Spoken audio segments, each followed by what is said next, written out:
الحمد للہ وکفا وسلام علی عبادہ الذین اصطفى اما بعد. محترم ناظرین، السلام علیکم ورحمۃ اللہ وبرکاتہ. پچھلے ہفتے آپ حضرات کی خدمت میں استقامت کے تعلق سے بات آئی تھی کہ استقامت کس کو کہتے ہیں. تو وہاں پر یہ بات آئی الاستقامہ ان تستقیم علی الامور والنواہی. استقامت کہتے ہیں stay steady on Allah's order and obligations، یعنی اللہ کے احکامات پر مکمل طور سے کاربند رہنا، جمع رہنا، پابندی کرنا، اور جو منہیات ہے ان سے ہر اعتبار سے بچنا، اس کو استقامت کہتے ہیں. اب اس ہفتے آپ حضرات کی خدمت میں یہ بات آئے گی کہ استقامت کے فوائد کیا ہیں، اس کے نتائج، اس کے انعامات کیا ہیں. اعوذ باللہ من الشیطان الرجیم، بسم اللہ الرحمن الرحیم.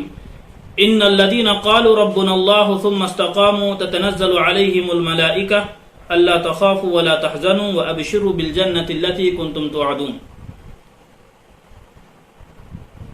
وہ لوگ جن لوگوں نے کہا ہمارا رب اللہ ہے، پھر جمے رہے، ان پر فرشتے یہ کہتے اتریں گے کہ نہ غم کرو نہ ڈرو، اور جنت کی بشارت قبول کرو جس کا تم سے وعدہ کیا جاتا تھا. نحن اولیاؤکم فی الحیاۃ الدنیا وفی الآخرہ وَلَكُمْ فِيهَا مَا تَشْتَهِي أَنفُسُكُمْ وَلَكُمْ فِيهَا مَا تَدَّعُونَ نُزُلًا مِّن غَفُورٍ رَّحِيمٍ.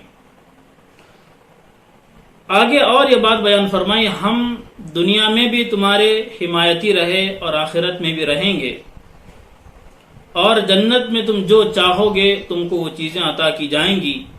یہ رب العالمین کی طرف سے میزبانی ہے ان لوگوں کے لیے جو استقامت جن کے اندر ہے.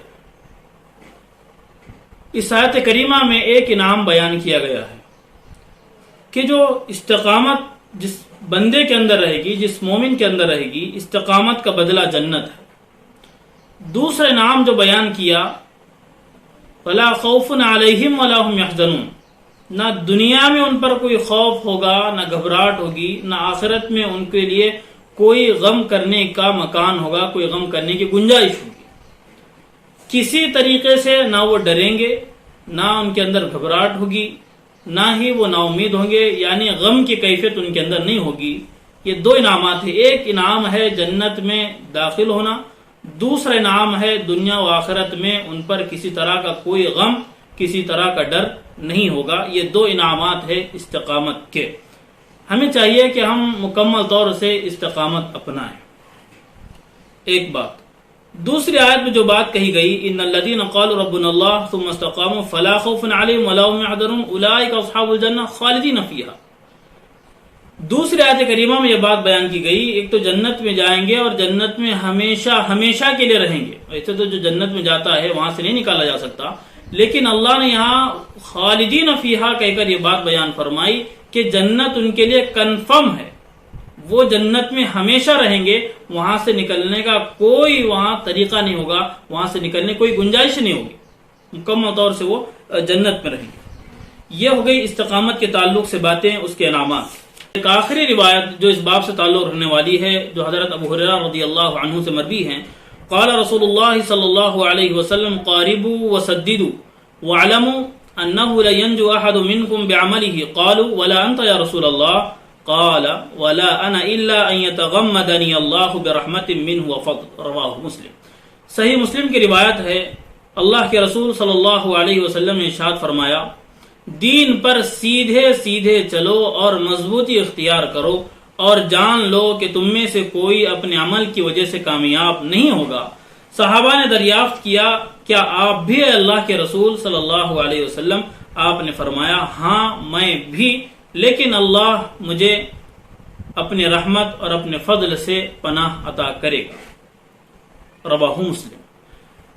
اس روایت کے اندر یہ بات بیان کی گئی ہے، entry into Jannah will not be only basis of good deeds. It depends on Allah's mercy and Allah's command.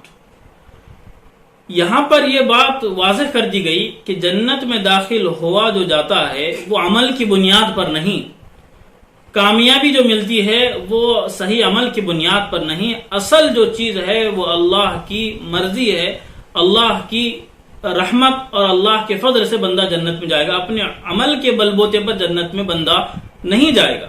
چاہے جتنا بڑا عمل ہو، لیکن اللہ کا فضل نہیں ہوگا تو بندہ جنت میں نہیں جا سکتا۔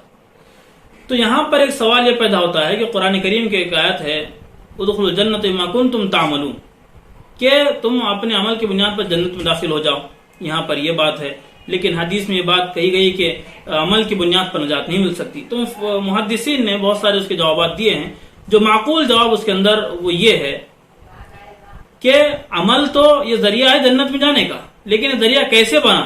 جب اللہ کا فضل ہوا، بندے کے اندر ایمان آیا، اللہ کا فضل ہوا، ہدایت آئی، اللہ کا فضل ہوا، اخلاص عمل میں پیدا ہوا، تو گویا ایک ہی چیز ہے، جب بندہ عمل کیا تو بندہ عمل کب کیا؟ جب اللہ کی ہدایت، اللہ نے ہدایت سے نوازا، جب اللہ نے اس کے اندر اخلاص پیدا کیا تو تب یہ چیز عمل میں آئی۔ ایک بات۔ دوسری بات اس میں یہ کہی گئی ہے کہ بندہ جو جنت میں جائے گا وہ اللہ کی مرضی سے جائے گا۔ دوسری بات، جنت میں جانے کے بعد جو اس کے بلند درجات ہوں گے، وہ بلند درجات اس کے اعمال کی بنیاد پر ہوں گے۔ جس کا عمل جس قدر بڑا ہوگا اس کے درجات اتنے بلند ہوں گے، اتنے اس کے مقامات اتنے بلند ہوں گے، یہ بات وہاں پر بیان کی گئی ہے۔ تو بنیادی بات یہ ہے کہ عمل کی بنیاد پر بندہ جنت میں نہیں جا سکتا، کیونکہ عمل کے لیے ضروری چیز اخلاص ہے اور اس سے ضروری چیز ایمان ہے۔ جب اللہ نے یہ عطا کیا تو گویا یہ اللہ کی رحمت ہے، اللہ کا فضل ہے۔ تو خلاصے کے طور پر یہ بات معلوم ہوئی، پہلی بات کہ استقامت کا جو فائدہ اللہ نے بیان کیا، انعام بیان کیا، وہ ہے جنت کا وعدہ۔ دوسری چیز جو ہے دنیا اور آخرت میں کسی طرح کا ان کو کوئی خوف نہیں ہوگا۔ اور تیسری بات، کوئی بندہ صرف عمل کی بنیاد پر جنت میں نہیں جائے گا، بلکہ اللہ کی رحمت سے، اللہ کے فضل سے، اللہ کے احسان سے وہ جنت میں جائے گا۔ اسی بات پر ہم اکتفا کرتے ہیں۔ اگلے ہفتے پھر ایک نئے باب کے ساتھ آپ سے ملاقات ہوگی۔ وآخر دعوانا ان الحمد للہ رب العالمین۔